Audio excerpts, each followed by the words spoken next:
Ottawa is boring. That was the messaging I got when planning my trip to Canada's capital city. It has a reputation for being a stuffy and bureaucratic government city that shuts down early. But I was cautiously optimistic. There had to be something going for it, right? I was coming directly to Ottawa from Quebec City, which is admittedly a hard act to follow.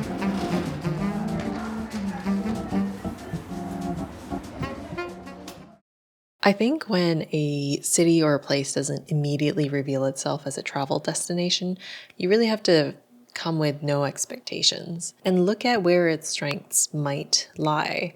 So that's what I set out to do. I had 2 full days in Ottawa, and it wasn't going to be boring.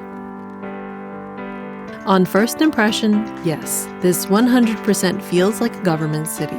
Just walking towards downtown, I saw a number of very important-looking buildings, along with people who were headed to their government jobs. It's not all bad, though, because I think many of these buildings look impressive and certainly give the place a more stately feel. And would there be a more appropriate place for me to stumble upon this?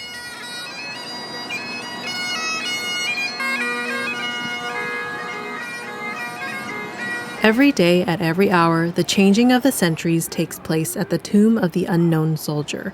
2 sentries stand guard by a tomb containing the remains of an unknown Canadian soldier who died in the First World War, serving as a somber site of remembrance for all Canadians who gave their lives in war. So let's start with the obvious.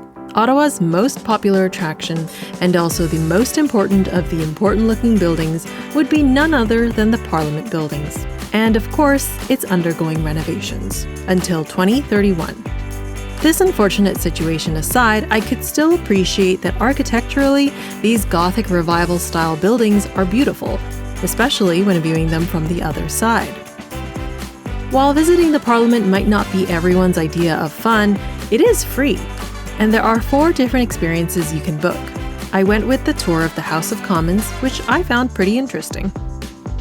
Another popular recommendation is to explore Byward Market. This is Ottawa's oldest and most concentrated neighborhood, featuring a variety of boutiques, restaurants, cafes, and bars. This area is rich in history, serving as a central gathering spot for the city for almost 200 years, and it continues to evolve over time. This was probably the liveliest area I stepped foot in during my short visit in Ottawa, and I would have liked to explore this area a bit more. Byward Market is also home to the very first Beaver Tails store, opened in 1980. Beaver tails are fried dough stretched out to look like a beaver's tail with various toppings. Can I get in front of them? Call me basic, but I'm a big fan of these because I love how the dough is crispy on the outside and soft and chewy inside. So what else is there? Well, it turns out 7 out of the 9 national museums in Canada are here. Since I really enjoy museums, this was actually really exciting. I decided I'd fit 2 museums in one day. Good morning. It's a really nice morning today. Sunny, and I think it's about 11 or 12 degrees right now. I'm just walking to the History Museum. It's about a half hour from where I'm staying, and we're going to walk across the bridge. In order to get to the first museum, I had to cross the Alexandra Bridge right into the neighboring province of Quebec. This bridge serves as an important connection between Ottawa and Gatineau, which are technically in 2 different provinces, but the same larger metropolitan area, so people regularly cross between the 2 cities. But also, what a great bridge. Ample-sized lanes for pedestrians and cyclists well separated from the vehicles, with a view over the river. This definitely gets points in my book. The Canadian Museum of History is Canada's most visited museum and focuses on the histories and cultures of what is now Canada. One of the first things you'll see is the visually striking Grand Hall, with the world's largest indoor collection of totem poles. There are exhibits on the Indigenous peoples of this land, including historical and cultural objects, artwork, and stories.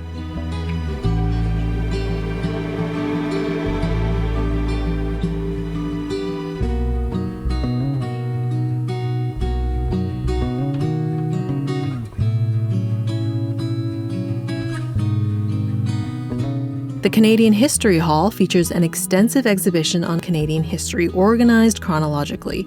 This was incredibly satisfying to me, as I really enjoy when exhibits are laid out in one clear path so you don't have to keep moving back and forth.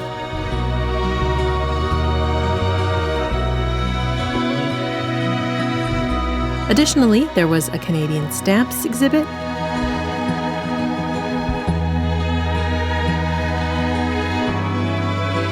and a temporary exhibit on Canadian music from the 60s to 80s. I ended up spending over 4 hours there because I found it fascinating, and if I didn't have a second museum to get to, I probably could have spent around 6 hours there.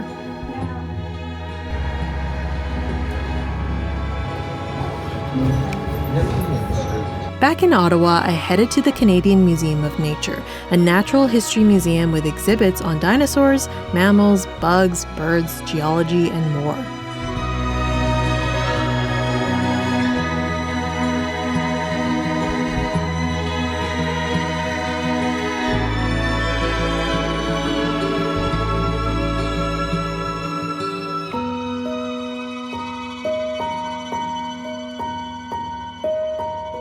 While I found it enjoyable overall, I will be honest and say this museum didn't stand out to me in particular. But looking back, maybe it's my fault for skipping the Bugs Alive exhibit, apparently a colorful and cheerful gallery of live insects. Then came a small surprise. A couple recommendations rolled in unexpectedly. While I wouldn't be able to check all of them out, I loved the idea that there were all these local gems I just wouldn't know about. Spark Beer is a brewery and pizzeria located in Chinatown that opened in 2020. It was quiet when I stopped in for a drink, so it was a nice spot to relax for a bit. I also visited Equator Coffee Roasters downtown, where I spotted that they were selling Suzy Q donuts. I had heard about these being a local favorite, so I picked one up to try. Not bad. But here's where I think Ottawa really shines. According to the Ottawa Tourism website, there are more than 800 kilometers of multi-use pathways in the city. This includes the 220 kilometers that are part of the Capital Pathway Network, a system of mostly paved recreational paths that connect parks, waterways, and attractions throughout the city. So I rented a bike. Earlier on in the morning, I had picked up my bike downtown at Escape Bicycle Tours and Rentals.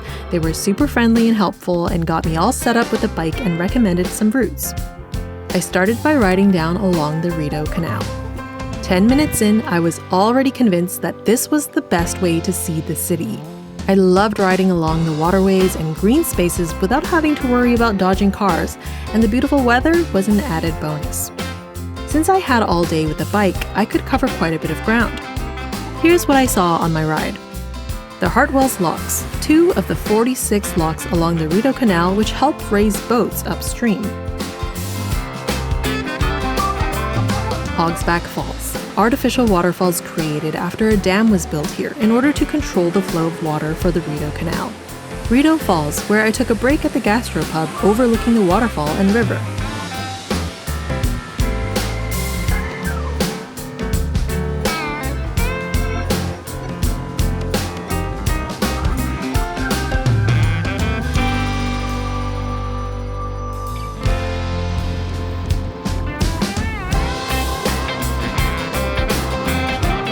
A great view of the Parliament buildings from the Quebec side of the Ottawa River.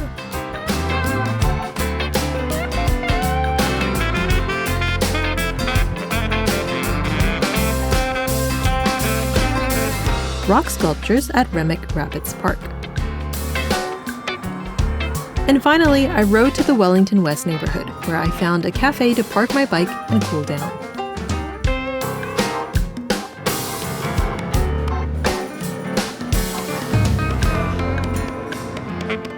So, is Ottawa boring? Depends who you're talking to. Sure, it might be hard to describe Ottawa in superlatives, but you know what? I found my visit here could be summed up in one word: pleasant. And I mean that genuinely.